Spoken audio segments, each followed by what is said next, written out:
আমার 3 বছরের মেয়ে সৌমিতা স্কুল টিফিন রেসিপিটা আপনাদের সাথে শেয়ার করছি। আশা করি আপনাদের ভালো লাগবে। এটা বাচ্চা থেকে বড় সবাইকে দিতে পারবেন, অসাধারণ লোভনীয় হয়। দেখুন আজকের রেসিপিটা বানানোর জন্য এখানে আমরা আগের দিন রাত্রেবেলা ছোলার ডাল ভিজিয়ে দিয়েছিলাম, সেটাকে মিক্সার গ্রাইন্ডারের মধ্যে একটু নুন দিয়ে অল্প একটু জল দিয়ে ভালোভাবে পেস্ট বানিয়ে নেব। পেস্টটাকে একটা বাটির মধ্যে ঢেলে দিয়ে এখানে পাতলা পাতলা করে একটু ক্যাপসিকাম কেটে নেব যাতে বাচ্চাদের মুখে না পড়ে। ক্যাপসিকামগুলোকে দিয়ে দেবো আর দিয়ে দেবো কিছুটা ধনেপাতা।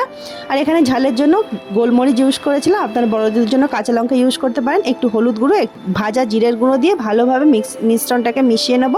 অল্প একটু জল দিয়ে দেবো যাতে পাউরুটির মধ্যে ব্যাটারটা ভালোভাবে মিশ্রণটা লাগতে পারে। দেখুন আমরা একটা এমনি ব্যাটার বানিয়ে নিই। পাউরুটির 4-5টা একটু কেটে নেবো যাতে শক্ত না হয়ে যায়। এবার যে পাউরুটিগুলোকে কেটে নিয়েছিলাম সেইগুলোকে যে ছোলার ডালের মিশ্রণটা বানিয়ে রেখেছিলাম সেটা উপর দিয়ে একটু ভালোভাবে লাগিয়ে নেব। আর একটা প্যান আগে থেকে বসিয়ে দিয়েছিলাম যাতে একটু নর্মাল গরম হতে পারে। তো দেখুন প্যানটা গরম হয়ে গেছে, এখানে গরম হয়ে গেছে। প্যানের মধ্যে কিছুটা বাটার দিয়ে আমরা ছোলার ডালের মিশ্রণের উপর যে পাউরুটিটা মাখিয়ে রেখেছিলাম সেটাকে উল্টো পাশ করে দিয়ে ভালোভাবে একটু ভেজে নেব।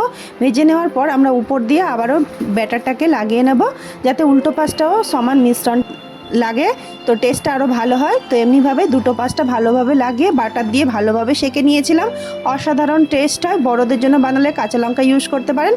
আজকে টিফিন রেসিপিটা আপনাদের কেমন লাগলো অবশ্যই জানাতে ভুলবেন না। ভালো লাগলে লাইক শেয়ার ফলো করে পাশে থাকবেন। আর রেসিপিটি কেমন লাগলো অবশ্যই জানাবেন। ধন্যবাদ।